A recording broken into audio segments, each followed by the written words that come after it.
Hey guys, tonight we're diving into one of history's most brutal survival scenarios. A place where the average life expectancy dropped to months, not years, and where your comfortable modern existence would crumble within hours. Picture this. You're standing on a frozen railway platform in the middle of Siberian nowhere, wearing nothing but thin cotton clothes, watching your breath crystallize in air so cold it burns your lungs with each gasp. The year is 1953, Stalin's Soviet Union is at its most paranoid, and you've just been sentenced to 10 years of corrective labor for the crime of existing in the wrong place at the wrong time. Welcome to the Gulag, a network of forced labor camps that stretched across the Soviet Union like a spider web of human suffering, where an estimated 18 million people passed through and where you, with your soft modern sensibilities and complete lack of survival skills, probably wouldn't last 48 hours. So, before you get comfortable, take a moment to like the video and subscribe, but only if you genuinely enjoy what I do here. Drop a comment letting me know where you're listening from and what time it is in your part of the world. I love seeing our little bedtime community spread across the globe.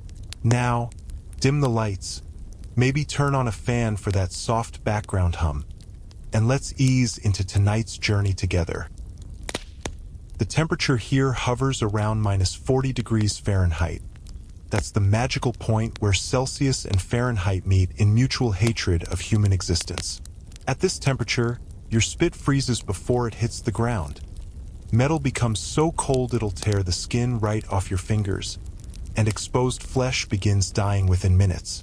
You're clutching a small bundle containing everything you own. Maybe a spare shirt, a tin cup, and if you're incredibly lucky, a photograph of someone who might still remember you exist. Around you, hundreds of other prisoners shuffle in the snow like a parade of the damned, their faces already showing that hollow-eyed look that signals the beginning of the end. The camp stretches before you like something from a fever dream. Rows of identical wooden barracks surrounded by barbed wire that glitters with frost in the pale Arctic sun. Guard towers punctuate the perimeter, manned by soldiers whose job description basically reads, "Shoot anything that moves wrong."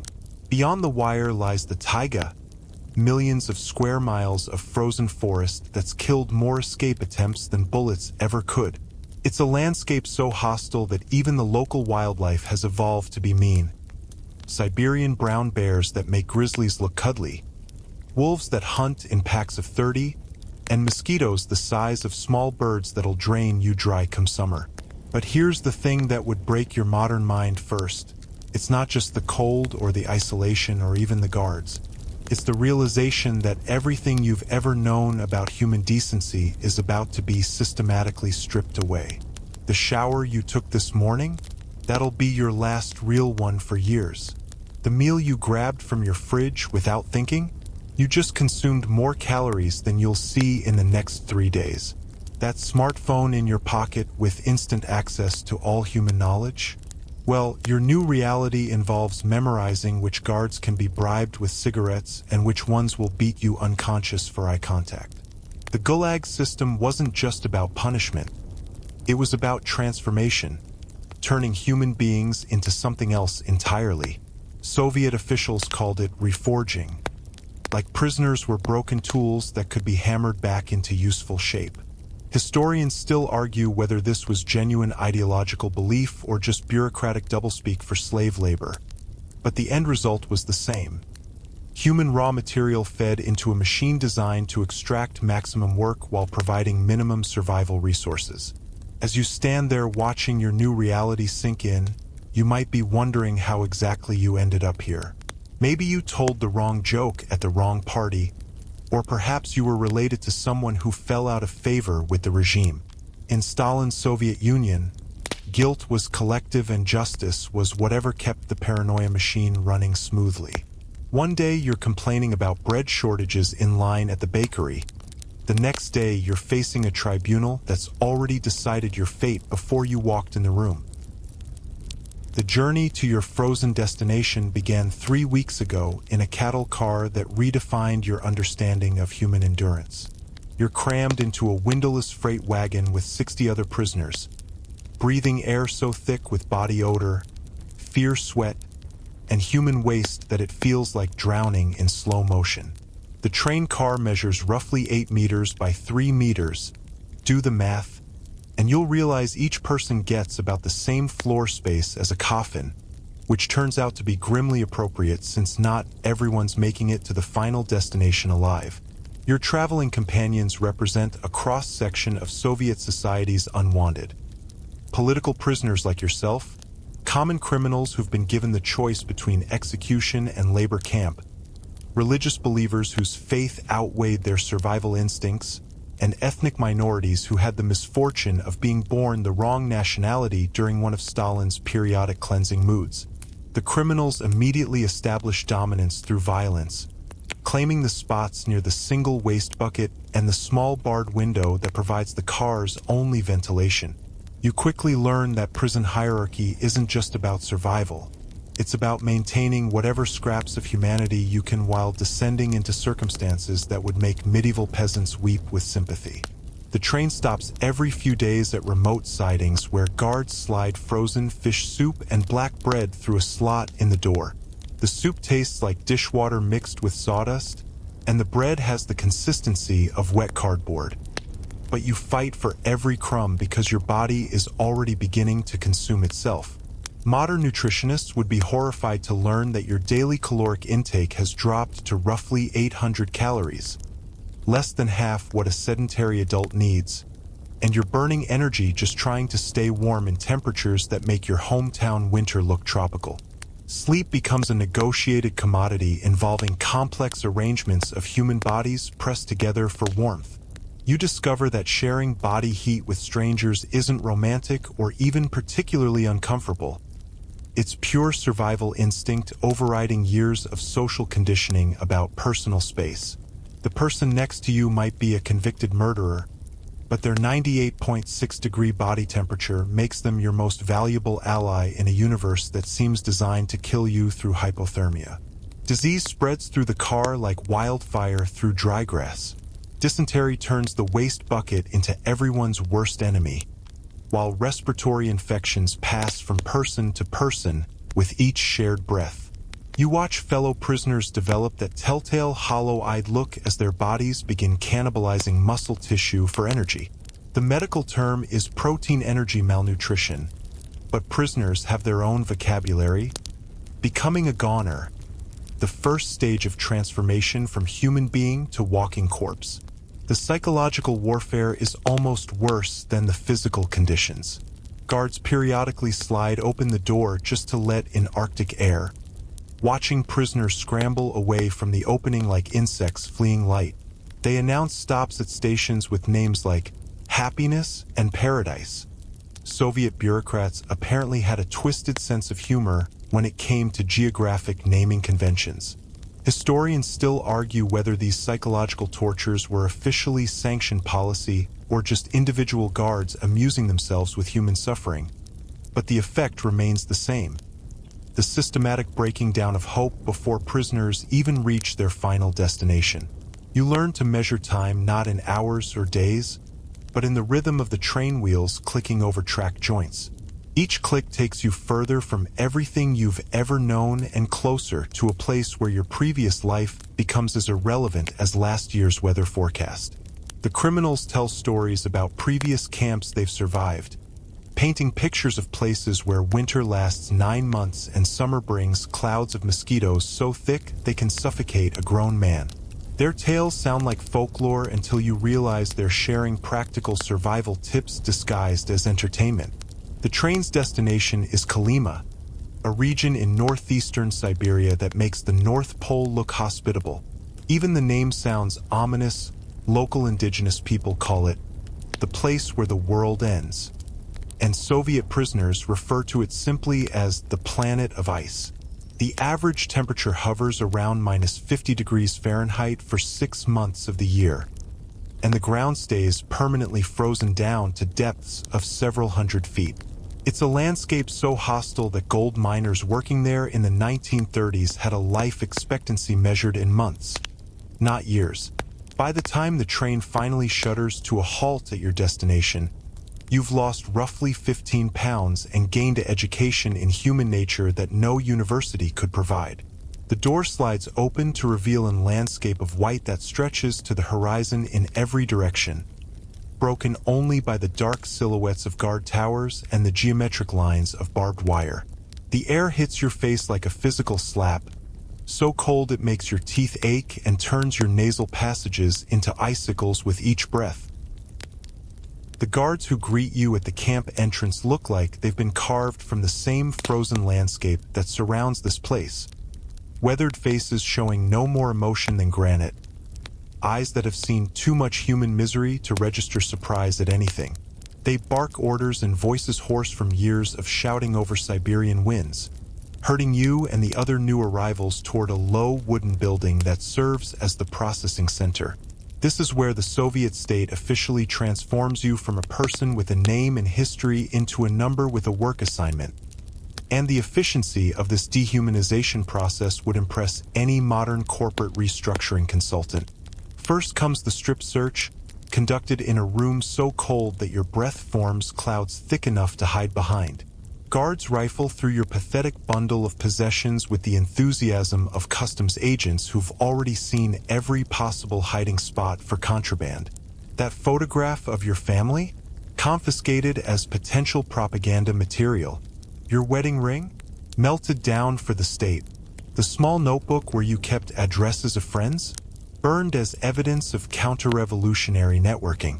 Within minutes, every physical connection to your previous life disappears into the bureaucratic void, leaving you standing naked in a room full of strangers while officials debate your fate in voices that sound like they're discussing livestock allocation.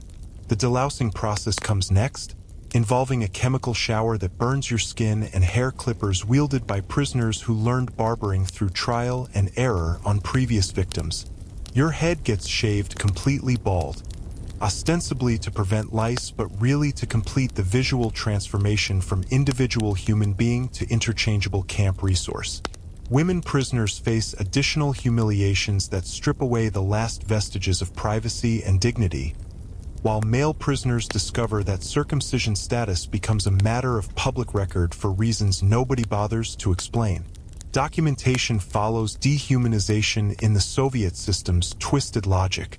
Clerks who've clearly perfected the art of board cruelty assign you a prisoner number that will replace your name in all official contexts. Your criminal file gets stamped with classifications that determine everything from food rations to work assignments. Political prisoner, common criminal, repeat offender, or the dreaded enemy of the people designation that marks you for the worst treatment available.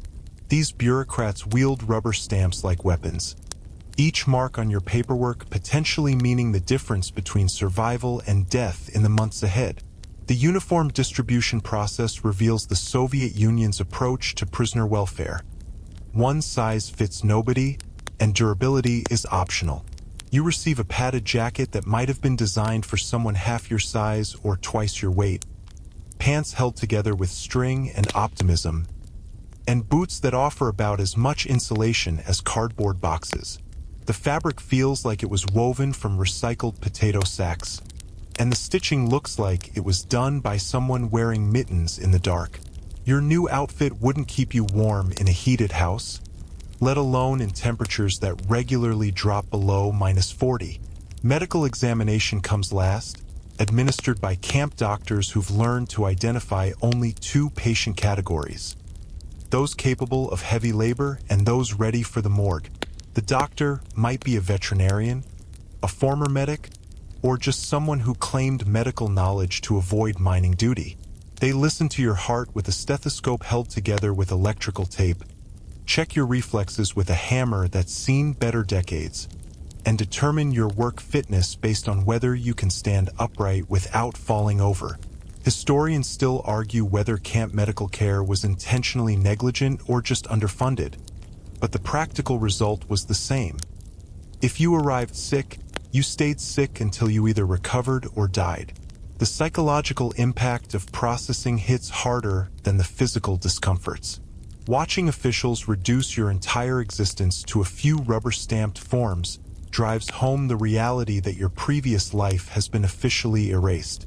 You're no longer the person who had a favorite restaurant, worried about mortgage payments, or called your mother every Sunday. You're now prisoner 7,439, assigned to Barracks 12, scheduled for timber duty, daily bread ration 400 grams, expected survival time classified as indefinite pending work performance. Camp officials explain the rules in voices that suggest they've given this speech so many times it's become background noise in their own minds. Work quotas must be met regardless of weather, health, or equipment failures. Failure to meet quotas results in reduced food rations, which creates a death spiral where weakened prisoners become unable to work, which leads to further ration cuts, which leads to death from starvation or exhaustion. It's a system so elegantly vicious that it almost seems designed by someone who studied human psychology, specifically to identify the most efficient methods of breaking the human spirit. The final step in processing involves assignment to your barracks and work brigade, decisions that will determine whether you survive your first month or become another nameless statistic in the camp's mortality reports. Brigade leaders look over new prisoners like farmers evaluating livestock at auction, calculating who might be strong enough to help meet quotas and who's likely to become deadweight that drags down the entire group's performance. Your soft hands and clean fingernails mark you as an intellectual, which in camp hierarchy places you somewhere between useful idiot and expendable burden. Your new home for the foreseeable future is Barracks 12, a wooden structure that looks like it was designed by someone who confused human housing with livestock storage and decided to split the difference. The building measures roughly 30 meters long by 8 meters wide, housing 200 prisoners in a space that would make sardines complain about overcrowding. As you step through the door, the smell hits you like a physical wall, a complex bouquet of unwashed bodies, human waste, rotting wood, and something indefinably sweet that you'll later learn is the smell of people slowly dying from malnutrition. The interior architecture follows Soviet minimalism taken to its logical extreme. 2 rows of wooden bunks stacked 3 high with barely enough space between them for a person to squeeze through sideways. Each bunk measures about 6 feet long and 2 feet wide, which would be adequate if humans were built like pencils. But since most people have inconvenient features like shoulders and hips, sleep becomes an exercise in advanced geometry. You're assigned a middle bunk that puts you at eye level with the ceiling, where condensation from 200 breathing humans creates a perpetual drip that sounds like Chinese water torture and occasionally freezes into icicles that can brain you during the night. Your bunk comes furnished with a thin straw mattress that feels like it's stuffed with broken twigs and disappointment, a single moth-eaten blanket that might have been gray originally but has evolved into a color that doesn't exist in nature, and a pillow that's basically a cloth sack filled with whatever padding material was available when the camp ran out of actual stuffing. The straw in your mattress moves independently, suggesting a thriving ecosystem of insects that view you as a convenient food delivery system. Within your first night, you'll discover that lice, bedbugs, and fleas consider prisoner barracks a sort of all-you-can-eat buffet where the main course never fights back effectively. Privacy doesn't exist in any meaningful sense. The concept becomes as obsolete as indoor plumbing or basic human dignity. Every bodily function happens within sight and sound of 199 other people who are dealing with their own biological needs while trying to maintain whatever psychological defenses they can muster. The single latrine bucket in the corner overflows regularly, creating sanitary conditions that would horrify medieval peasants. Disease spreads through the barracks like gossip in a small town, except instead of rumors about the neighbor's affair, you're sharing dysentery, tuberculosis, and respiratory infections that turn simple coughs into death sentences.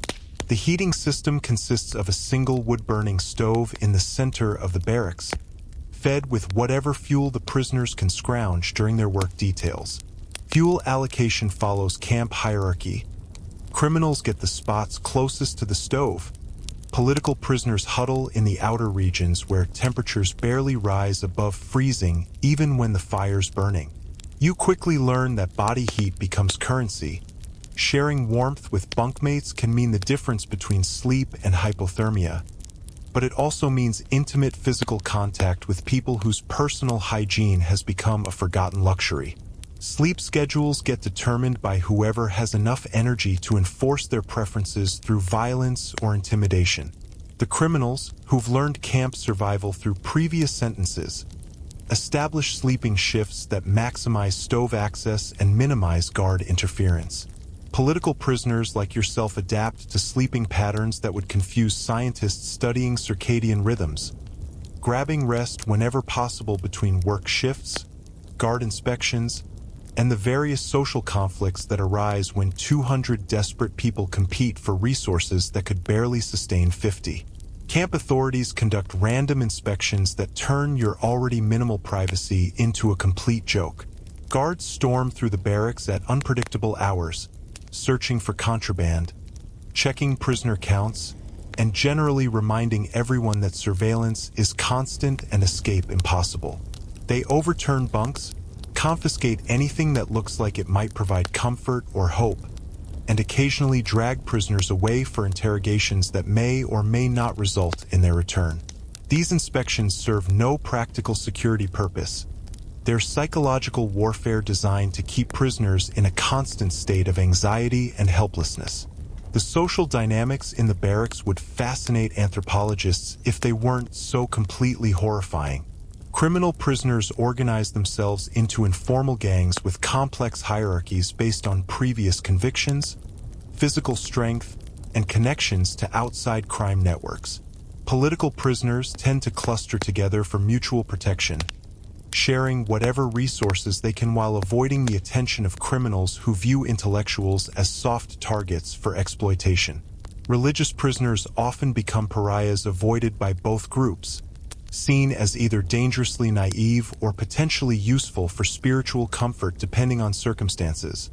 Historians still argue whether the overcrowded barracks conditions were intentionally designed to break prisoner solidarity or just the result of bureaucratic incompetence and resource shortages. The practical effect was the same: living conditions so miserable that prisoners turned against each other rather than organizing resistance against their captors. When survival depends on competing with your bunkmate for blanket space or stove access, revolutionary solidarity becomes a luxury nobody can afford. Your first night in Barracks 12 teaches you more about human nature than 4 years of college psychology courses. You discover that people adapt to circumstances that should be impossible to endure. That dignity can be maintained even in conditions designed to strip it away, and that the line between civilization and barbarism is much thinner than you ever imagined. Sleep comes in fragments interrupted by snoring, coughing, crying, and the occasional scream from someone reliving better days in their dreams. Morning in the Gulag begins at 4:30 a.m. with a bell that sounds like it was designed by someone who confused wake-up call with air raid warning. You stumble from your bunk in the darkness, joining a shuffling parade of human scarecrows as 200 prisoners file toward the mess hall for what Soviet authorities generously call breakfast, but which more accurately resembles a lesson in creative starvation. The mess hall itself is another architectural triumph of Soviet efficiency.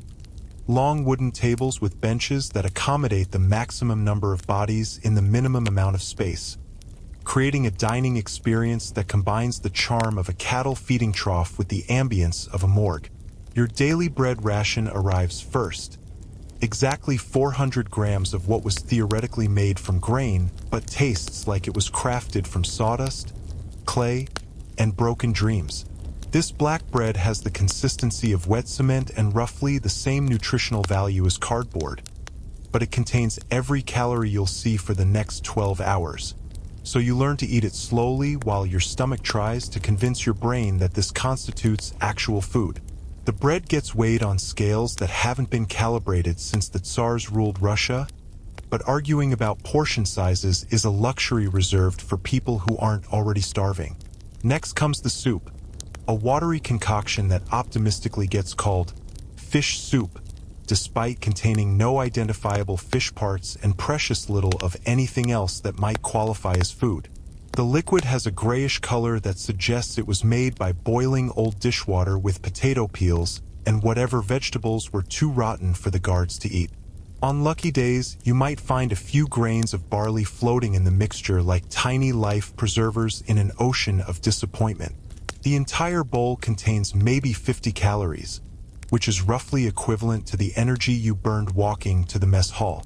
Your modern stomach, accustomed to grabbing snacks whenever hunger strikes and consuming 2,500 calories daily without thinking, rebels against this new reality with a violence that surprises you. Hunger pangs become a constant companion, gnawing at your insides like a persistent parasite that never sleeps. Your body begins the metabolic adjustments that prisoners call learning to live on air, slowing down non-essential functions, cannibalizing muscle tissue for energy, and generally preparing for a siege that might last years instead of weeks. The mess hall social dynamics reveal camp hierarchy with brutal clarity. Criminal prisoners get served first and receive portions that might actually contain protein, while political prisoners wait until the soup pot contains mostly water and wishful thinking. Guards occasionally throw scraps of real meat into the criminal section's portions, not from kindness but to maintain the power structure that keeps dangerous inmates focused on competing with each other instead of organizing resistance against their captors. You quickly learn that hunger makes philosophers out of the most practical people. Suddenly, everyone becomes an expert on resource allocation and social justice. Tea comes last. If the hot brown water flavored with whatever leaves were available deserves such an dignified name. This beverage has roughly the same relationship to actual tea that prison soup has to actual food, but it's warm and wet, which makes it more valuable than gold in an environment where warmth and hydration represent the difference between life and death. Prisoners clutch their tin cups like religious relics, savoring every sip of liquid that tastes like it was made by boiling tree bark and optimism. The psychological impact of inadequate nutrition hits faster than the physical effects. Your brain, deprived of the glucose it needs to function properly, begins operating in survival mode, focusing obsessively on food while struggling to maintain concentration on anything else. Conversations that once ranged across politics, philosophy, and personal relationships now center exclusively on detailed descriptions of meals from your previous life. Prisoners spend hours discussing the texture of butter, the flavor of fresh milk, and the simple pleasure of eating an apple, turning memory into a form of mental torture. Vitamin deficiencies begin showing up within weeks, though camp medical staff wouldn't recognize scurvy if it introduced itself with a formal handwritten invitation. Your gums start bleeding, old wounds refuse to heal, and your energy levels drop to barely functional. Pellagra causes skin problems that the guards interpret as evidence of poor personal hygiene rather than malnutrition, leading to punishments that make your situation even worse. Historians still argue whether Soviet nutritionists understood the connection between inadequate diet and prisoner mortality rates, but the evidence suggests they simply didn't care enough to allocate resources for proper feeding. The caloric mathematics of camp survival are devastatingly simple. Heavy labor burns roughly 3,500 calories per day, while your food ration provides maybe 900 calories on good days. The deficit gets made up by consuming your own body muscle tissue first, then organ function, then whatever reserves remain before the system shuts down entirely.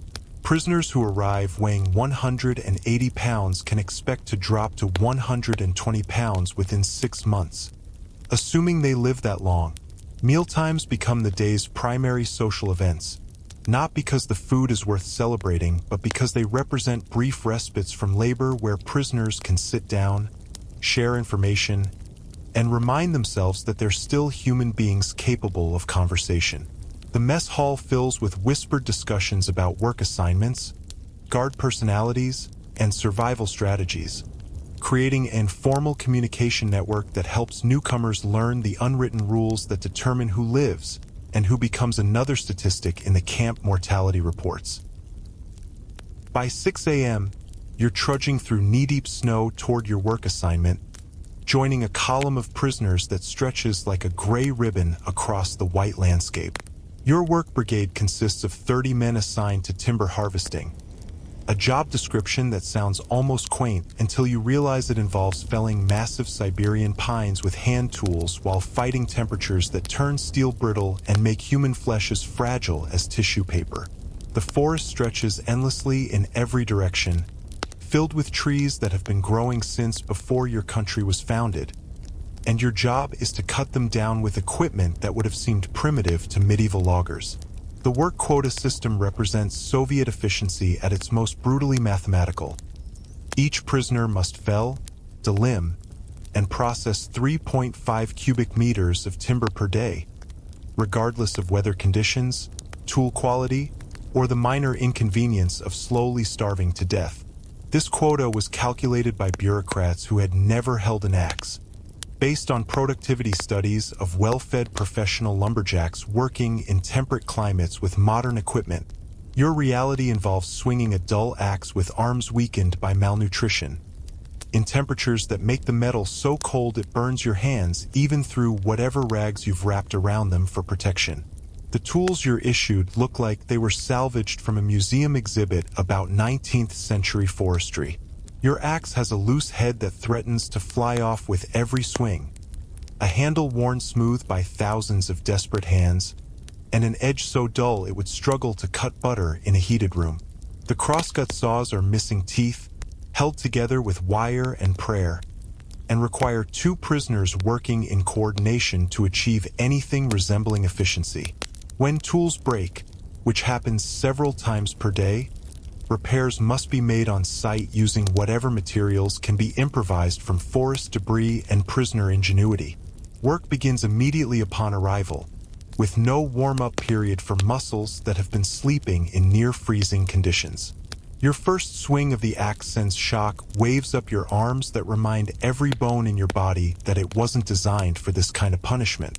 The impact barely chips the bark of a tree that's probably older than your grandfather, and you realize that your 3.5 cubic meter quota represents roughly 150 individual trees that need to be completely processed before you can return to your warm bowl of watery soup. The cold transforms every aspect of physical labor into an exercise in creative suffering. Metal tools conduct heat away from your hands so efficiently that you can get frostbite within minutes of direct contact, forcing you to work wearing mittens that make precise movements nearly impossible. Your breath creates clouds of steam that freeze into ice crystals on your clothes, adding weight and reducing mobility with each exhalation.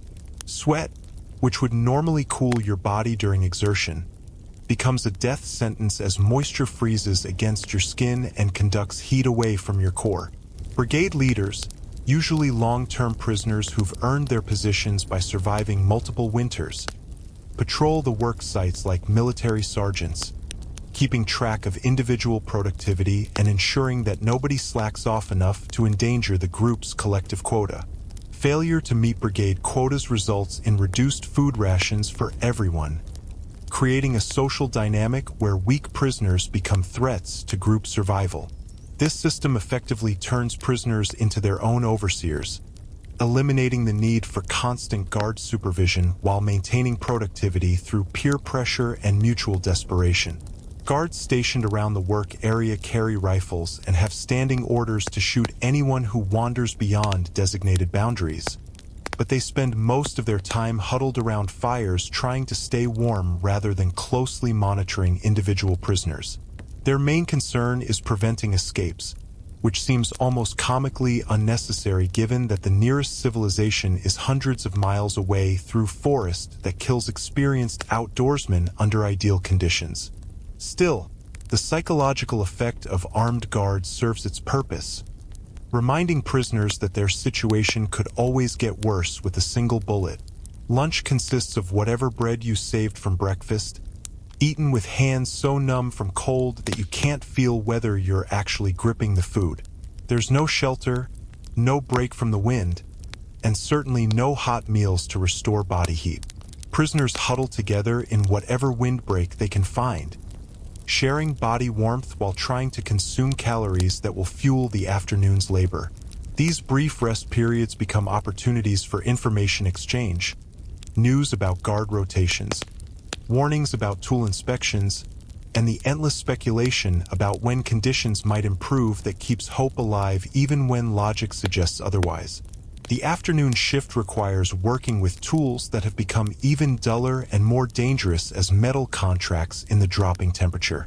Your hands develop that peculiar numbness that comes from prolonged cold exposure, making it difficult to judge grip strength and leading to frequent accidents as axes slip or saws bind.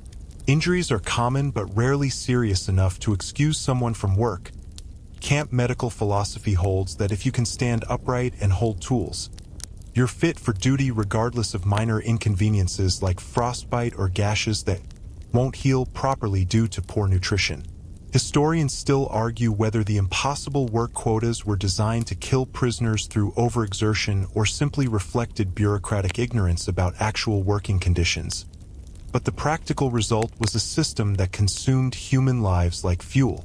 Prisoners who couldn't maintain productivity died from reduced rations, while those who pushed themselves to meet quotas died from exhaustion and injury.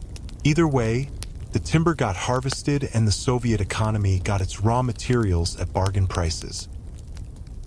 The moment you enter the camp gates, you discover that prisoner society operates on a hierarchy so complex it makes medieval feudalism look like a model of egalitarian democracy. At the very top of this social pyramid sit the urkas, career criminals who've turned prison survival into an art form and view political prisoners like yourself as useful resources to be exploited until depleted. These men carry themselves with the swagger of nobility in a kingdom built on violence, their bodies covered in tattoos that tell stories of previous convictions, prison victories, and allegiances that determine life and death in ways that would fascinate anthropologists if they weren't so terrifyingly immediate. The criminal code that governs camp society wasn't written down anywhere, but it's enforced with religious devotion and punishment that makes official camp discipline look lenient by comparison. Thieves occupy the highest social stratum, not petty pickpockets, but professional criminals whose pre-arrest careers involved sophisticated operations that earned them respect in the criminal underworld. These men refuse to work on principle, viewing labor as beneath their dignity, and they maintain their privileged status by controlling camp black markets, settling disputes between other prisoners, and generally functioning as an informal government that operates parallel to official camp administration. Below the thieves come various categories of common criminals, ranked according to their pre-prison specialties: murderers, rapists, armed robbers, and assorted violent offenders who earned their positions through demonstrated willingness to hurt other human beings. These men work just enough to avoid punishment while focusing their primary energies on extracting resources from weaker prisoners through intimidation, theft, and occasional violence. They've learned to read people like books, identifying weakness, fear, and exploitable desperation within minutes of meeting new arrivals. Political prisoners like yourself occupy the absolute bottom of this hierarchy, labeled as enemies of the people and treated accordingly by everyone from guards to fellow inmates. Your crime, whatever trivial expression of doubt about Soviet policy landed you here, marks you as an intellectual, which in prison culture translates to soft target with no survival skills. Criminals view political prisoners as temporary sources of entertainment and resources, people who can be robbed, beaten, or exploited without fear of effective retaliation or violation of criminal codes that protect legitimate thieves from each other. The most dangerous group consists of prisoners who violated the criminal code and been cast out by their former associates. Men who've become informants, collaborated too openly with camp authorities, or committed crimes that even hardened criminals find unacceptable. These outcasts exist in a social limbo more precarious than anything you'll experience as a mere political prisoner. They can't seek protection from criminals who've branded them traitors, and they can't rely on guards who view them as useful but ultimately expendable tools. Your fellow political prisoners come from every social class and educational background Soviet society produced. Professors, engineers, party officials who fell from grace, religious believers, ethnic minorities, and ordinary citizens whose only crime was existing at the wrong time in the wrong place.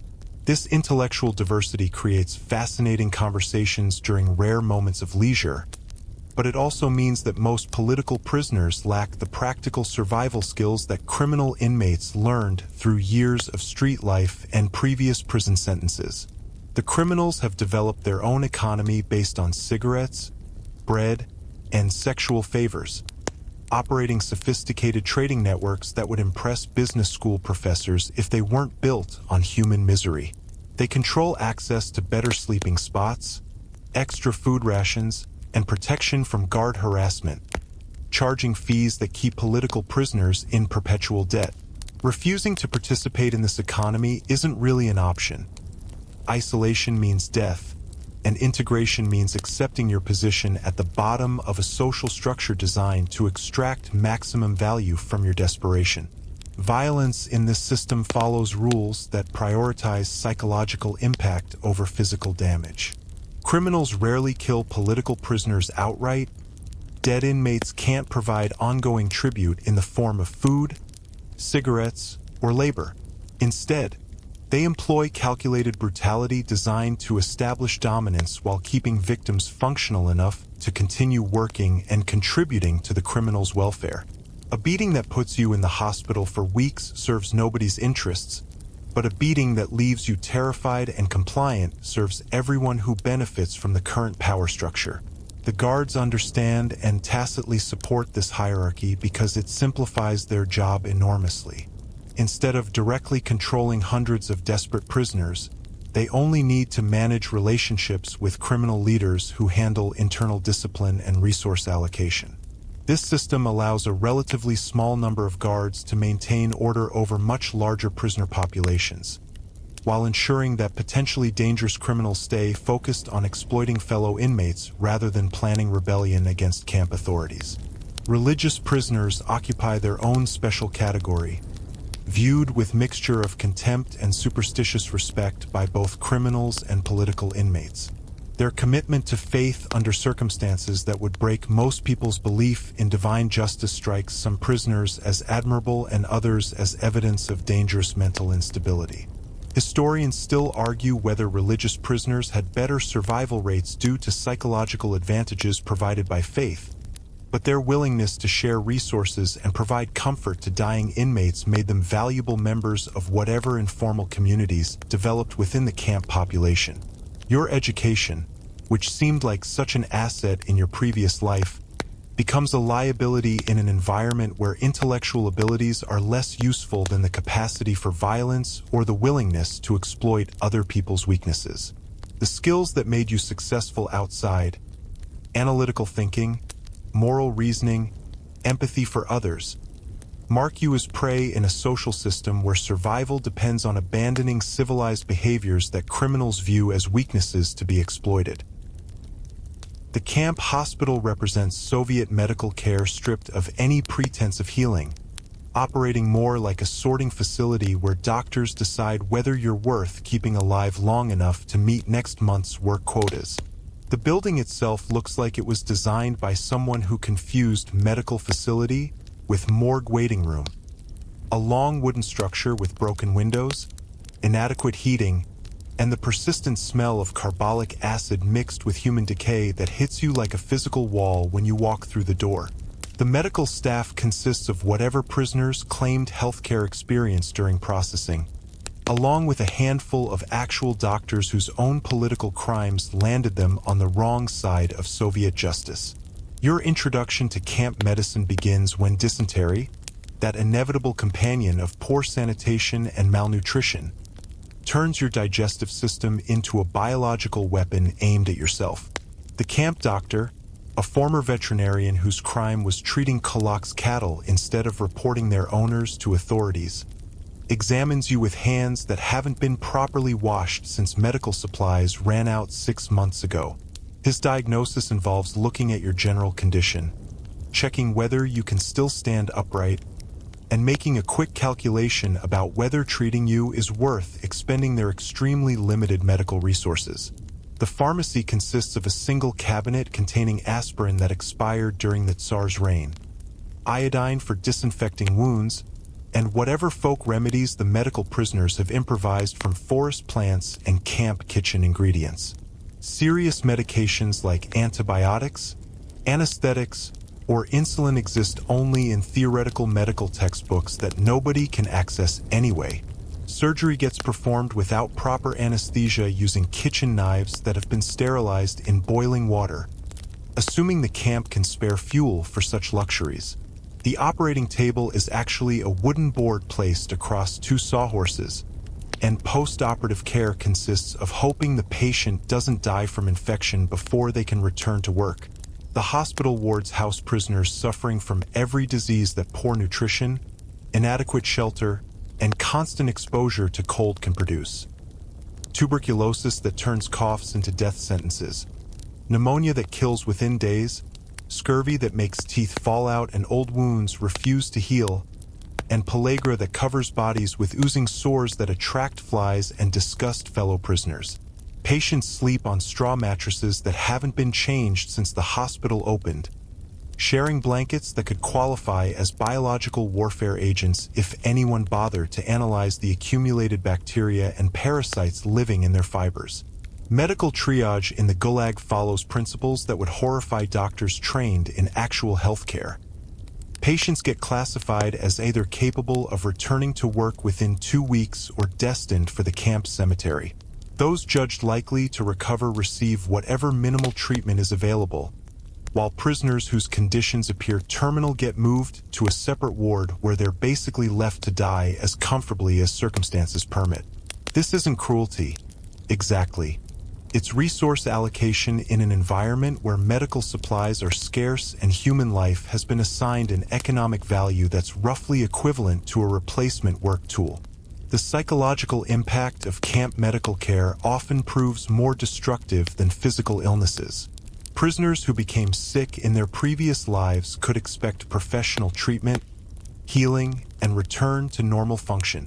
In the Gulag, illness becomes a potential death sentence where survival depends more on luck than medical intervention.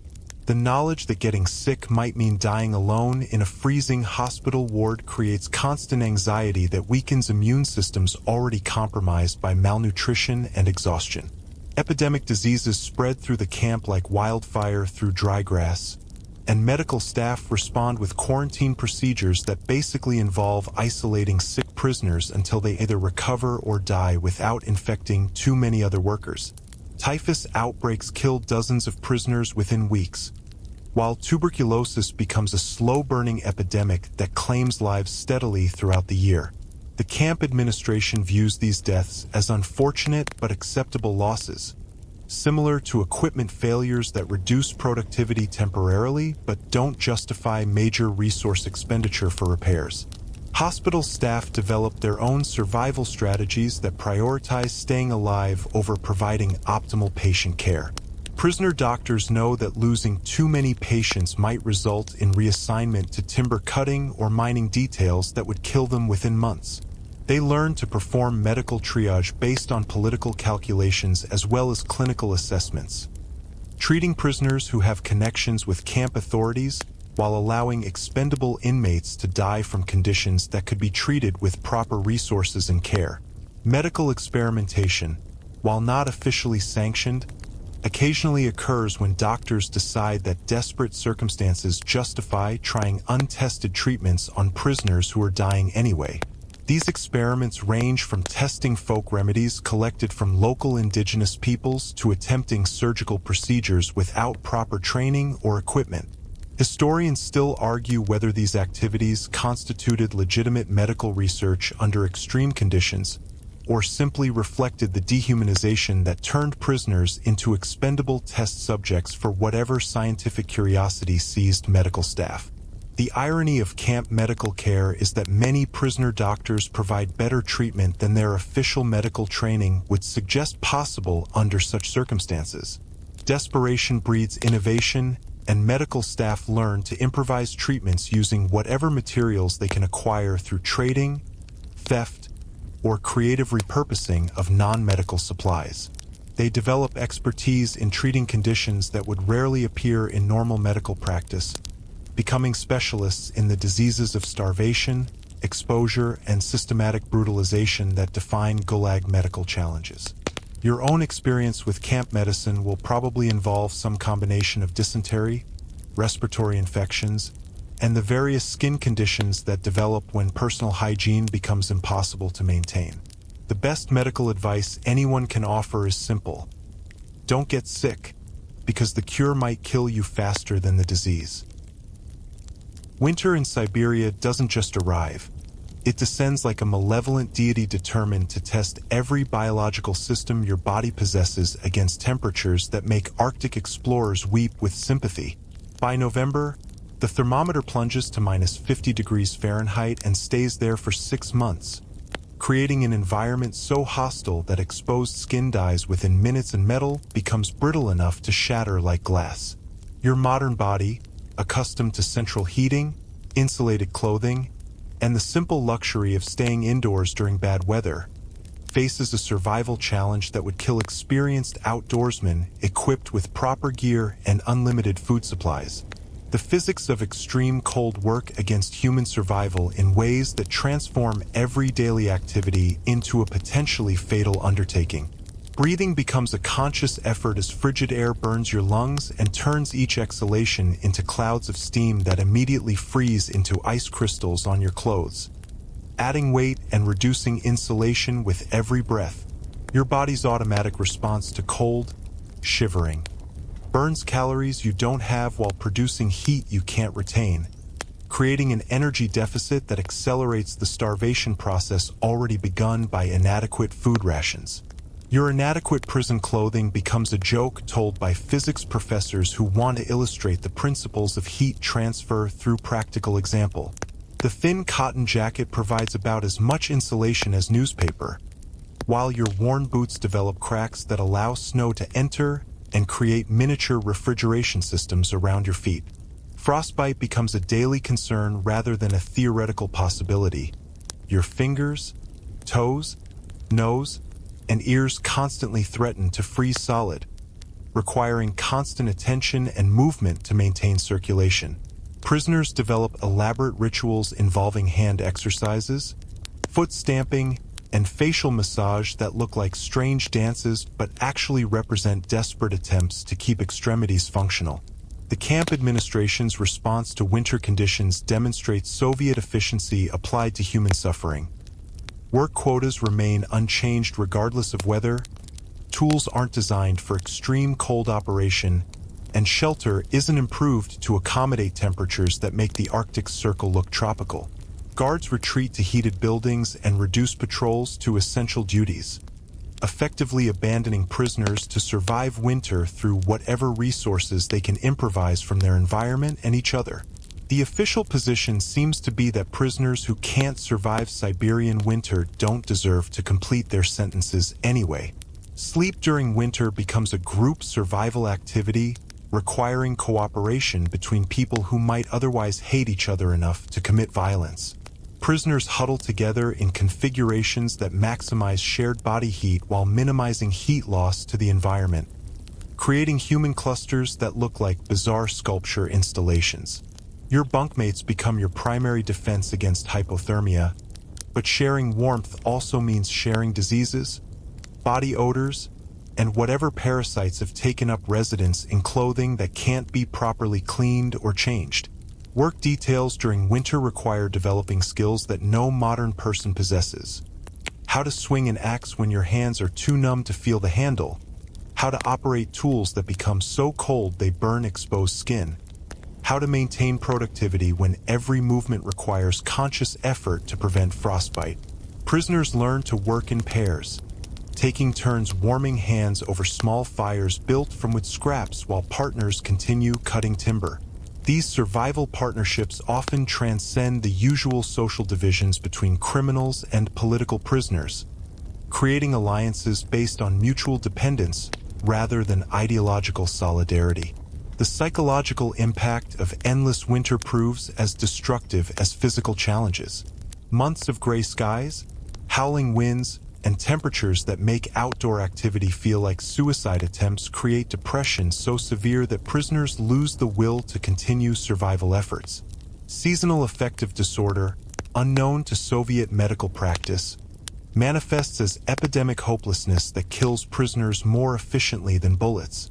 Men who survive the transport trains and processing procedures simply lie down in their bunks and refuse to get up, dying from despair as much as from cold and malnutrition.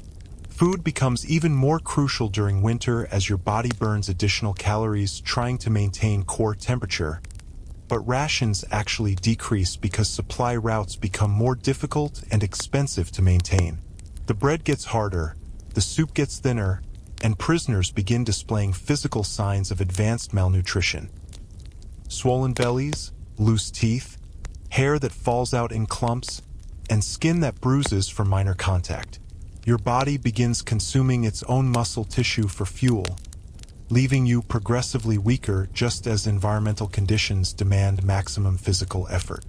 Historians still argue whether Gulag winter mortality rates reflected intentional genocide or simply bureaucratic indifference to prisoner welfare, but the practical result was systematic elimination of anyone whose constitution couldn't withstand prolonged exposure to conditions that challenged the limits of human endurance. Winter served as an annual culling mechanism that removed weak, sick, and unlucky prisoners while identifying those hardy enough to survive until spring brought marginally less deadly conditions. The few prisoners who survived their first Siberian winter developed knowledge and skills that transform them into different kinds of humans. People who can function in environmental conditions that would kill their former selves within hours. They learn to read weather signs in cloud formations, to improvise heating systems from scraps of metal and wood, to modify clothing for maximum insulation using materials salvaged from dead prisoners' belongings. These survival skills come at the cost of civilized sensibilities that once defined their humanity, but they represent the difference between death and continued existence in circumstances that make such distinctions irrelevant. Your chances of seeing spring depend on factors mostly beyond your control. The severity of the particular winter, your work assignment, your health when winter begins, and your ability to form survival partnerships with other prisoners. The mathematics are brutally simple. Winter kills roughly 40% of new prisoners, and your comfortable modern existence has prepared you for exactly none of the challenges you'll face during the next 6 months of frozen hell. The camp informant network operates with efficiency that would make professional intelligence agencies envious, creating an atmosphere of paranoia so pervasive that prisoners learn to suspect their own thoughts might somehow be monitored and reported to authorities. Within days of your arrival, you discover that casual conversations about camp conditions, complaints about food quality, or even nostalgic references to your previous life can be twisted into evidence of counter-revolutionary attitudes that result in extended sentences, reduced rations, or transfer to punishment details that function as delayed execution methods. The person sleeping in the bunk next to yours might be documenting your every word in exchange for an extra slice of bread or the promise of improved work assignments. The recruitment of informants follows psychological principles that exploit the very desperation that defines camp existence. Guards identify prisoners who show signs of weakness, fear, or particular vulnerability to pressure, then offer small incentives in exchange for information about fellow inmates. The rewards might seem trivial to someone who's never been starving: an extra bowl of soup, a pair of socks without holes, protection from criminal prisoners who view intellectuals as easy targets. But when survival depends on accumulating marginal advantages, these minor privileges become irresistible temptations that transform ordinary people into surveillance tools for the camp administration. Your fellow prisoners include men who've convinced themselves that informing serves a greater good, that helping authorities identify troublemakers protects the general prisoner population from collective punishment and maintains whatever stability is possible under impossible circumstances. These collaborators develop elaborate moral justifications for their betrayals, arguing that reporting minor infractions prevents major rebellions that would result in mass executions. They become experts at rationalizing behavior that their pre-prison selves would have found morally reprehensible, demonstrating how extreme circumstances can corrupt ethical frameworks that once seemed unshakable. The information that gets reported ranges from serious security concerns to petty social conflicts magnified into threats against Soviet authority. A prisoner who mentions missing his wife might be reported for maintaining emotional connections to counter-revolutionary elements. Someone who expresses doubt about work quotas could be accused of organizing resistance to camp discipline. Even positive comments about pre-revolutionary Russia or Western countries become evidence of anti-Soviet agitation that warrants investigation and punishment. The system encourages reporting everything because authorities can sort through accusations later, creating incentives for informants to err on the side of excessive surveillance rather than discretionary judgment. The social dynamics created by widespread informing destroy whatever solidarity might otherwise develop among prisoners facing shared hardships. Trust becomes a luxury that nobody can afford when casual remarks might be transformed into formal accusations that result in extended sentences or transfer to camps with even worse conditions. Prisoners develop elaborate verbal codes for discussing forbidden topics, but these communication systems themselves become evidence of conspiracy that informants eagerly report to authorities, seeking to demonstrate their continued value as intelligence assets. Criminal prisoners approach informing with professional cynicism that treats betrayal as just another survival tool, similar to theft or violence. They report on fellow criminals when it serves their immediate interests, but they also maintain codes that protect core criminal society from excessive infiltration by authorities.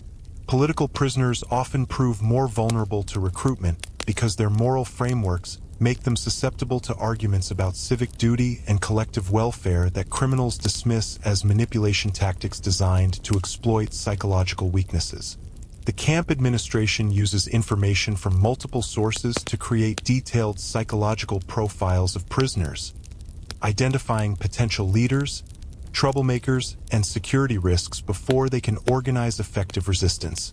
This intelligence gathering serves preventive purposes, neutralizing threats before they develop rather than responding to actual rebellions after they occur. Guards learn which prisoners have military experience, education levels that might enable planning complex operations, or personality traits that suggest leadership potential under extreme circumstances. Historians still argue whether the Gulag informant networks reflected paranoid overreaction to imaginary threats or represented necessary security measures for controlling populations that included genuinely dangerous criminals and political dissidents. The practical effect was creating environments where prisoners expended energy monitoring each other instead of organizing collective action against camp authorities, while providing administrators with detailed intelligence about individual prisoners that facilitated more effective control strategies. The psychological toll of constant surveillance proves as destructive as physical hardships, creating mental stress that accelerates the psychological breakdown process already begun by malnutrition, overwork, and isolation from normal social support systems. Prisoners become hypervigilant about their own behavior, self-censoring thoughts and emotions that might be interpreted as evidence of insufficient loyalty to Soviet authority. This internal monitoring system effectively turns prisoners into their own surveillance agents, eliminating the need for external oversight while ensuring that potentially subversive thoughts get suppressed before they can influence behavior. Your survival strategy must account for the reality that anything you say or do might be reported to authorities by fellow prisoners who view your destruction as a pathway to their own slightly improved circumstances. Paranoia becomes a survival skill rather than a psychological disorder, and learning to identify potential informants becomes as crucial as learning to avoid frostbite or dysentery. The person who offers friendship, extra food, or helpful advice might genuinely care about your welfare, or they might be gathering information that will eventually be used to destroy whatever hope you have for surviving your sentence. The punishment system within the Gulag operates like a Russian nesting doll of cruelty. Each layer of discipline contains increasingly severe methods of breaking human will that make the regular camp conditions seem merciful by comparison. Your first encounter with camp justice might come from something as trivial as failing to stand quickly enough during a guard inspection or being caught with an extra crust of bread saved from yesterday's ration. The punishment cells, known as isolators in camp vocabulary, occupy a special building designed to strip away whatever psychological defenses you've managed to construct against the daily horrors of regular prison life. The isolation cell measures roughly 6 feet by 4 feet, with ceiling height calculated to prevent you from standing fully upright or lying down completely straight. A space designed by someone who understood that psychological torture requires attention to architectural details. The walls are made of stone that conducts cold so efficiently that the interior temperature stays within a few degrees of outside air, meaning that winter confinement in the isolator becomes a race between hypothermia and starvation to determine which will kill you first. A small barred window near the ceiling provides just enough light to make the darkness feel intentional rather than accidental, while allowing snow and wind to enter freely during winter months. Your punishment ration consists of 200 grams of bread every other day and water that might be delivered if the guards remember you exist, creating caloric intake that wouldn't sustain a child, let alone an adult trying to survive in sub-freezing temperatures. The bread arrives moldy and frozen, requiring you to warm it against your body before it becomes edible, assuming your body temperature is still sufficient to thaw anything. Prisoners in isolation typically lose 30 to 40 pounds during a month-long sentence, emerging as walking skeletons who can barely perform the physical labor that their original infractions were supposedly preventing them from completing properly. The psychological aspects of isolation prove more destructive than physical discomforts, which is saying something given that the physical discomforts include slow starvation and potential death from exposure. Complete social isolation drives prisoners toward mental breakdown within days, creating hallucinations, paranoid delusions, and catatonic states that persist long after release from punishment. Your mind, deprived of human contact and environmental stimulation, begins manufacturing its own reality through conversations with imaginary companions, elaborate fantasy scenarios, and memory loops that replay previous life experiences with obsessive detail that gradually becomes indistinguishable from present reality. Extended sentences represent punishment escalation that transforms minor infractions into potential death sentences through administrative procedures that avoid the paperwork complications of actual executions. A prisoner caught stealing extra food might receive an additional 5 years added to his original sentence, effectively doubling his time in conditions that kill most people within the first year. These administrative punishments accumulate like compound interest, creating situations where prisoners serving original sentences of 3 to 5 years discover that survival itself has become a crime worthy of decades-long punishment. The camp authorities use collective punishment to maintain discipline among prisoners who might otherwise support each other against administrative abuses. When one prisoner commits an infraction, entire barracks or work brigades receive reduced rations, extended work hours, or cancellation of whatever minimal privileges they had managed to earn through good behavior.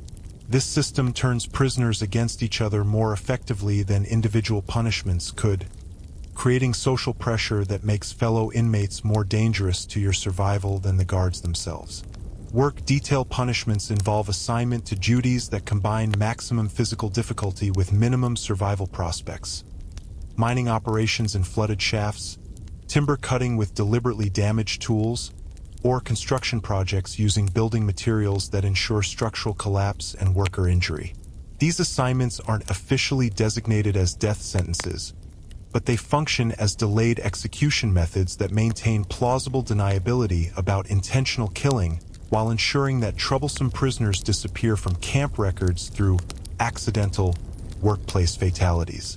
The punishment philosophy reflects Soviet theories about human psychology that treat individuals as raw materials that can be reformed through sufficient application of pressure and deprivation. Camp administrators genuinely believed that escalating punishments would eventually break prisoner resistance and create compliant workers who embraced their roles as contributors to socialist construction projects. Historians still argue whether this reflected sincere ideological conviction or cynical manipulation of psychological theories to justify slave labor systems. But the practical result was systematic application of torture techniques designed to destroy individual will while maintaining enough physical capability for continued productivity. Medical exemptions from punishment rarely exist in any meaningful sense, since camp doctors understand that providing such exemptions might result in their own punishment assignments to duties that would kill healthcare professionals even faster than they kill ordinary prisoners. Sick prisoners receive the same punishments as healthy ones, creating situations where isolation cells become impromptu hospices where inmates die from combinations of illness and deliberate neglect that avoid direct responsibility for execution. Your best strategy for avoiding punishment involves complete submission to authority combined with hypervigilance about camp rules that change without notice and often contradict each other. The guards don't want prisoners who think for themselves or question orders. They want human machines that respond to commands without requiring explanations or justifications.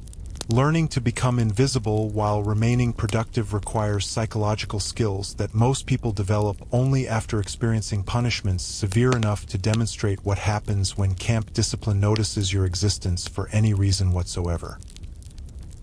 The letters that arrive from your previous life carry emotional weight that hits harder than physical beatings, transforming whatever psychological stability you've managed to build around your new reality into a house of cards that collapses with each carefully censored line from the world you'll probably never see again. Mail delivery in the Gulag operates on schedules designed by bureaucrats who understand that hope can be weaponized more effectively than despair. Letters arrive just frequently enough to keep prisoners psychologically invested in maintaining connections to their former lives, but irregularly enough to create constant anxiety about whether loved ones have forgotten, died, or simply given up on someone who might never return home. Your wife's first letter arrives 3 months after your departure, having traveled through a censorship system that employs teams of officials whose job involves reading other people's private correspondence and removing any content that might provide comfort, useful information, or accurate descriptions of conditions outside the camp.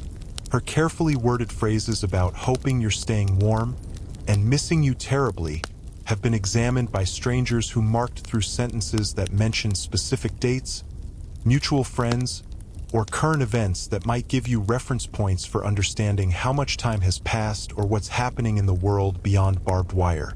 The censorship process transforms personal correspondence into psychological torture through systematic removal of intimacy and specific detail that once made letters feel like conversations with people you love. Generic expressions of affection remain while concrete information about daily life, family health, or economic conditions gets deleted, creating communications that feel simultaneously personal and completely artificial. Your wife mentions that she's managing fine, without explaining what that means, refers to recent changes without describing them, and sends love from everyone, without identifying who everyone includes, or whether it still includes people who might have distanced themselves from association with an enemy of the state. The emotional mathematics of correspondence become devastatingly clear as months pass and letters become shorter, less frequent, and increasingly focused on practical matters rather than emotional connection. Your family faces economic pressure from association with a convicted prisoner, social isolation from friends who fear guilt by association, and bureaucratic harassment from authorities who monitor families of political prisoners for signs of continued counter-revolutionary sentiment. The woman who once wrote passionate love letters begins sending brief notes about household management and children's health that read like reports from a stranger who happens to share your last name. Reading letters becomes a group activity as prisoners share correspondence with bunkmates who haven't received mail in months or years, creating informal communities bound together by vicarious participation in other people's gradually deteriorating family relationships. These reading sessions serve multiple psychological functions. They provide entertainment in an environment devoid of recreational activities, maintain connection to concepts like family and normal life that camp conditions systematically destroy, and demonstrate through others' experiences what every prisoner secretly fears about his own family's gradual abandonment. The paper itself becomes precious commodity that prisoners save, trade, and repurpose for practical uses that would horrify the people who originally sent these messages of love and support. Letter paper provides material for starting fires, wrapping food rations, or creating insulation for clothing and bedding. The irony of using love letters as fuel for survival creates additional psychological trauma as prisoners destroy the only physical connections to their previous lives in order to meet immediate survival needs that take precedence over sentimental attachment to objects. Photographs occasionally survive the censorship process, providing visual reminders of people and places that seem increasingly fictional as camp life stretches from months into years. These images become religious icons that prisoners worship during moments of despair, but they also serve as reminders of how much physical and psychological distance has developed between the person who left home and the creature who now inhabits this frozen wasteland. Your own reflection in broken mirror fragments shows changes that make you unrecognizable to yourself, raising questions about whether the people in photographs would recognize what you've become. Writing responses requires navigating censorship rules that prohibit complaints about conditions, requests for specific assistance, or accurate descriptions of camp life that might embarrass Soviet authorities if they became public knowledge. Your letters home become exercises in creative fiction designed to reassure family members while avoiding content that might result in punishment or extended sentences. You learn to write about staying busy with work projects instead of describing forced labor, making new friends instead of explaining survival partnerships with criminals, and looking forward to coming home instead of acknowledging that you might not survive long enough for release. The gradual deterioration of correspondence serves official purposes beyond simple censorship. It systematically destroys emotional connections that might sustain prisoner morale or provide motivation for escape attempts. Prisoners who lose family connections become more compliant and less likely to risk additional punishment through resistance activities. The camp administration understands that isolated prisoners are easier to control than those who maintain hope for reunion with loved ones who still care about their fate. Historians still argue whether the systematic destruction of family relationships was intentional policy or simply collateral damage from security procedures designed to prevent communication that might facilitate escapes or resistance activities. The practical effect was the same. Prisoners who entered camps with strong family support gradually watched those relationships dissolve under pressures that made continued correspondence emotionally unsustainable for relatives trying to rebuild lives around the absence of someone who might never return. Your own correspondence will follow the predictable pattern. Initial expressions of love and support gradually replaced by practical updates about life decisions made without your input, eventually dwindling to occasional brief notes that feel more like obituary notifications than communications between people who once shared intimate daily existence. The final letter might announce remarriage, relocation, or simply explain that continued correspondence has become too difficult to maintain under current circumstances. The transformation from human being to goner happens so gradually that you barely notice the process until you look around the barracks one morning and realize that half the men who arrived with you have developed that unmistakable hollow-eyed stare that signals the final stages of physical and psychological breakdown. These walking corpses shuffle through their daily routines with mechanical precision, their bodies continuing to function while their minds have retreated to some internal space where reality can't reach them anymore. They've crossed an invisible threshold from which very few prisoners ever return, becoming living demonstrations of what happens when human beings reach the absolute limits of endurance and discover that survival sometimes means abandoning everything that once made life worth living. The physical signs of becoming a goner are disturbingly predictable. Dramatic weight loss that transforms formerly robust men into skeletal figures whose clothes hang like circus tents, skin that takes on a grayish pallor suggesting internal systems are shutting down, and eyes that focus on nothing while staring at everything with the blank intensity of people watching movies that only they can see. Their movements become increasingly mechanical and purposeless. They continue performing work duties with zombie-like efficiency, while their personalities slowly dissolve like sugar in water, leaving behind biological machines that breathe, eat, and follow orders without exhibiting any recognizable human consciousness. The psychological deterioration proves even more disturbing than physical decay because it demonstrates how thoroughly extreme circumstances can strip away the mental constructs that define individual identity. Goners stop engaging in conversation beyond basic functional communication, cease showing interest in news from outside the camp, and abandon whatever survival strategies they once employed to maintain hope for eventual release. They've reached a state of psychological numbness that protects them from further emotional damage while simultaneously eliminating whatever remained of their former personalities, creating creatures that exist in a permanent present tense without past memories or future expectations. Your fellow prisoners treat goners with mixture of pity, fear, and practical calculation that reflects the brutal mathematics of camp survival. These men no longer contribute meaningfully to work brigade quotas, making them liabilities that endanger everyone's food rations, but they also serve as cautionary examples that remind other prisoners what awaits anyone who gives up the psychological struggle to maintain human consciousness under inhuman conditions. Watching goners provides motivation for continued resistance against the forces that created them, while their presence serves as constant reminder that survival requires more than just biological function.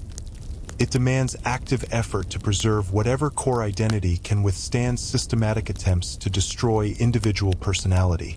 The camp administration views goners as acceptable casualties in the process of extracting maximum labor from prisoner populations, treating them as broken equipment that can be used until final mechanical failure rather than human beings experiencing psychological collapse. Guards continue assigning work duties to goners who can barely function, calculating that even severely impaired prisoners can perform simple tasks that contribute to overall productivity goals. The system operates on the principle that human beings, like any other resource, should be consumed completely before disposal rather than discarded while still capable of providing economic value. Medical intervention for psychological breakdown essentially doesn't exist in any meaningful form, partly because camp doctors lack training in mental health issues and partly because treating psychological problems would require addressing the conditions that created them in the first place. Goners receive the same medical care as other prisoners, which means they get ignored unless they develop physical symptoms that prevent them from working. The camp medical philosophy treats mental illness as weakness rather than disease, assuming that prisoners who can't maintain psychological stability under difficult conditions deserve whatever happens to them as natural selection in action. The social dynamics surrounding goners reveal how extreme circumstances can corrupt normal human empathy and mutual support systems that operate in civilized society. Healthy prisoners learn to view goners as potential sources of extra resources. These men often don't finish their food rations, don't defend their possessions, and can be easily manipulated into trading valuable items for worthless trinkets. The transformation from sympathy to exploitation happens so gradually that prisoners don't realize they're becoming predators who feed on the psychological wreckage of their fellow human beings. Criminal prisoners demonstrate different responses to goners than political prisoners, viewing them through professional criminal perspectives that evaluate other people primarily in terms of usefulness or threat potential. Criminals often protect goners who were formerly useful partners while abandoning those who never provided value to criminal enterprises. This practical approach to relationships reflects survival strategies developed through years of prison experience, where emotional attachments become liabilities that interfere with the clear thinking necessary for staying alive under constantly dangerous conditions. The recovery rate from goner status appears to be extremely low, though precise statistics don't exist because camp authorities didn't track psychological conditions, or maintain records that might document the human cost of their labor extraction systems. Prisoners occasionally return from complete psychological withdrawal, usually through some combination of improved physical conditions, social support from other inmates, or internal psychological resources that prove more resilient than expected. These recoveries provide hope for other prisoners while demonstrating that the transformation isn't necessarily permanent for individuals with exceptional mental strength. Historians still argue whether the goner phenomenon reflected intentional psychological warfare designed to break prisoner resistance or simply represented predictable human responses to conditions that exceed normal psychological coping mechanisms. The practical effect was creating visible examples of what happened to prisoners who couldn't maintain mental resilience under extreme stress, serving as powerful motivation for continued psychological struggle among inmates who feared joining the ranks of the walking dead.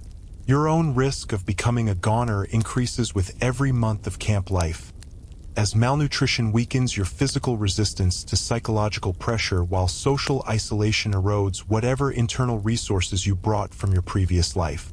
The men shuffling around you represent your potential future if you can't find ways to maintain human consciousness under circumstances specifically designed to destroy individual personality and reduce prisoners to biological machines capable only of labor and eventual death.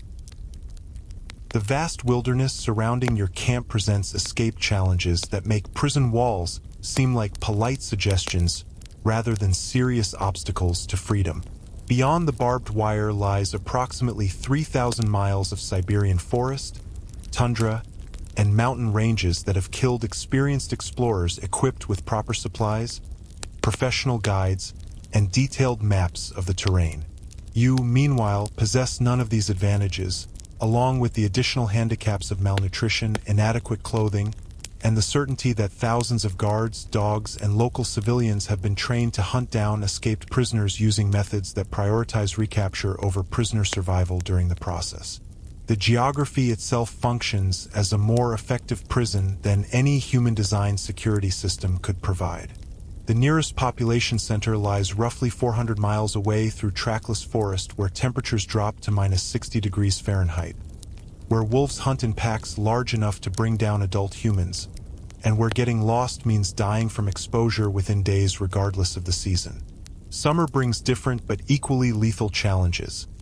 Swarms of mosquitoes and black flies so dense they can suffocate animals, swamps that extend for hundreds of miles in every direction, and rivers too dangerous to cross without boats that escaped prisoners obviously don't possess.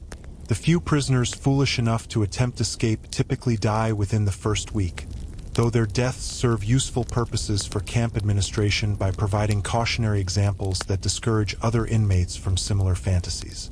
Search parties find frozen corpses wearing prison uniforms scattered throughout the forest, usually within a 20-mile radius of the camp, demonstrating that even short-distance escape attempts require survival skills that no modern person possesses. The bodies get returned to camp and displayed for prisoner inspection, serving as anatomy lessons about what happens when desperation overcomes practical assessment of survival odds. Guard dogs trained specifically for prisoner hunting add another layer of impossibility to escape scenarios that were already mathematically hopeless. These animals, usually German shepherds or similar breeds selected for aggression and endurance, can track human scent over distances and through weather conditions that would defeat the most sophisticated electronic surveillance systems. The dogs work in teams coordinated by handlers who've spent years perfecting techniques for hunting human beings through wilderness terrain, creating pursuit capabilities that make successful escape virtually impossible even for prisoners with extensive military or outdoor experience. Local indigenous populations serve as additional security forces through bounty systems that reward civilian cooperation with escape prevention efforts. Native hunters familiar with forest survival receive payment for reporting prisoner sightings, providing guides for search parties, or returning escaped inmates dead or alive depending on circumstances and personal preferences. These civilian hunters possess local knowledge accumulated over generations of surviving in environments that kill outsiders, making them more dangerous to escaped prisoners than official guard units who lack intimate familiarity with specific terrain features and weather patterns. The psychological appeal of escape attempts often proves stronger than rational assessment of survival prospects, creating situations where prisoners risk certain death for the illusion of freedom rather than accepting their current circumstances and focusing energy on surviving until official release. The fantasy of walking home through hundreds of miles of hostile wilderness provides emotional relief from daily camp routine, but it also distracts from practical survival strategies that might actually improve chances of living long enough to complete sentences through official channels.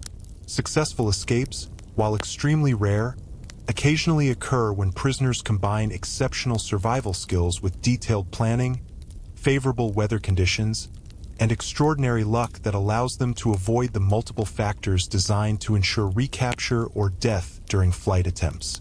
These successes usually involve criminals with extensive knowledge of wilderness survival, access to supplies stolen from camp stores, and connections to outside criminal networks capable of providing assistance once escapees reach populated areas.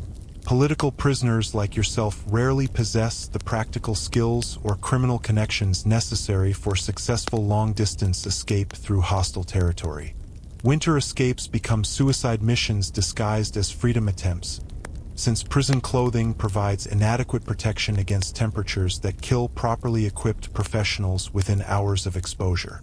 Escaped prisoners typically freeze to death during their first night outside the camp, though their bodies might not be discovered until spring thaws reveal frozen corpses that serve as reminders of previous years' failed escape attempts.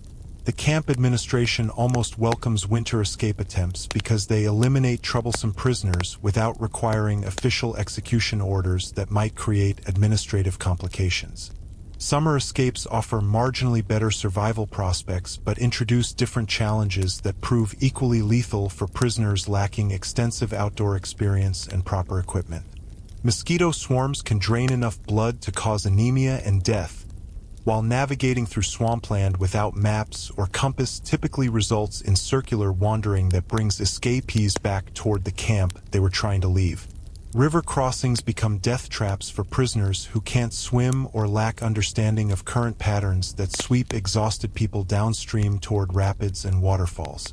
Historians still argue whether the geographic isolation of Siberian camps reflected intentional security policy or simply practical considerations about locating industrial projects near natural resources that required prisoner labor for extraction.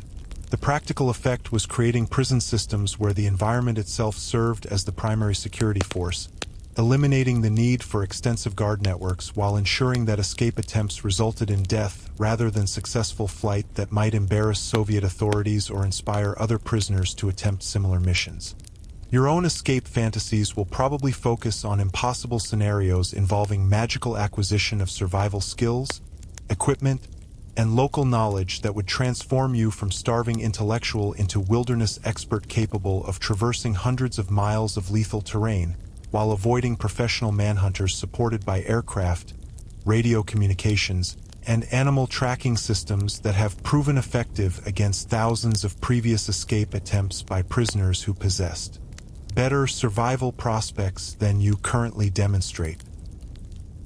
Time in the Gulag doesn't pass. It accumulates like scar tissue, each day blending into the next until months become indistinguishable from years, and you realize that your sentence isn't really about serving a specific duration but about surviving long enough to discover what kind of creature you'll become after the camp has finished its work on your body and soul. The calendar becomes meaningless when every day involves the same routine of inadequate food, brutal work, and the constant struggle to maintain whatever remains of your humanity, while everything around you systematically dismantles the person you used to be. Your 10-year sentence stops being a countdown to freedom and becomes a mathematical equation where survival probability decreases exponentially with each passing season. The psychological transformation happens so gradually that you don't notice yourself becoming someone else until you catch your reflection in a piece of broken glass and see a stranger staring back with eyes that have learned to calculate the caloric value of another prisoner's death. Hands that have grown comfortable with violence as a problem-solving tool, and a mind that processes moral decisions through frameworks that your former self would have found morally reprehensible. You've developed survival instincts that prioritize individual preservation over collective welfare, learned to view human relationships as temporary alliances based on mutual utility, and discovered that empathy becomes a luxury that weakened people can't afford in environments where kindness often equals death. The camp administrators understand that time itself serves as their most effective tool for breaking prisoner resistance and reshaping human personalities according to institutional needs. They don't need to torture prisoners directly when prolonged exposure to camp conditions gradually eliminates whatever psychological qualities made individuals unsuitable for exploitation in the first place. The process works like water wearing away stone, imperceptibly slow but ultimately irresistible, transforming rebellious intellectuals into compliant laborers who follow orders without question because resistance requires energy that malnutrition and despair have already consumed. Your memories of previous life begin fading like photographs left in sunlight, losing detail and emotional resonance until they feel like stories someone told you about people you might have known in circumstances you can't quite recall. The comfortable house where you once lived becomes as mythical as fairy tale castles, while relationships with family and friends transform into abstract concepts rather than emotional realities that motivate continued survival efforts. This memory dissolution serves protective psychological functions. Forgetting what you've lost makes accepting current circumstances less emotionally devastating than maintaining clear recollections of everything the camp has taken away. The seasonal cycles that once marked time's passage now function as survival challenges that test whether you've developed enough adaptation skills to endure another year of conditions designed to kill anyone who can't evolve beyond normal human limitations. Each winter eliminates prisoners who haven't learned cold weather survival techniques, while each summer brings diseases and work intensification that claim those weakened by previous seasons' accumulated damage. You begin measuring time not in calendar units but in survival milestones. Your first winter survived, your first epidemic survived, your first major injury survived. Hope transforms from a psychological resource into a survival liability as extended exposure to camp conditions demonstrates that optimism about eventual release interferes with practical adaptation to circumstances that require acceptance of current reality rather than fantasy about future improvement. Prisoners who maintain hope tend to die faster than those who abandon expectations about returning to previous lives and focus exclusively on immediate survival needs. The psychological numbness that characterizes long-term prisoners isn't depression. It's evolved adaptation to environment where emotional investment in outcomes beyond immediate survival reduces chances of living long enough to benefit from such luxury feelings. Your work performance, initially motivated by fear of punishment, gradually becomes automatic habit that continues regardless of motivation or conscious decision-making. You swing axes, move timber, and follow orders with mechanical precision that requires no mental involvement, leaving your consciousness free to retreat into internal spaces where camp reality can't reach. This psychological compartmentalization allows your body to continue functioning while your mind develops protective dissociation from physical experiences that would otherwise drive you insane through accumulated trauma. The criminal prisoners who initially seemed like predatory threats gradually become familiar landscape features, dangerous but predictable elements of camp ecosystem that you learn to navigate through understanding rather than fear. You discover that even the most violent criminals follow behavioral patterns that can be anticipated and managed through appropriate responses, while developing your own capacity for violence that makes you less attractive as a victim while simultaneously horrifying the part of your consciousness that still remembers being civilized. Years blend together until you realize that counting time has become pointless because the person who received your original sentence no longer exists in any meaningful sense. You've become someone else entirely, a creature specifically adapted to camp survival who bears only superficial resemblance to the human being who once worried about mortgage payments and called his mother every Sunday. The question isn't whether you'll survive your sentence, but whether anything recognizably human will remain when that sentence officially ends. The wind picks up outside your barracks now, carrying sounds of another Siberian night settling over the camp like a familiar blanket. You pull your thin covering closer and listen to the breathing of 199 other souls who've learned the same harsh mathematics of survival, their dreams mixing with yours in the darkness. Some nights you remember warmth, remember safety, remember being someone who mattered to people who loved you. But those memories feel more distant now, like echoes from someone else's life, fading gently as sleep takes you deeper into the quiet spaces where morning and its demands wait patiently for your return.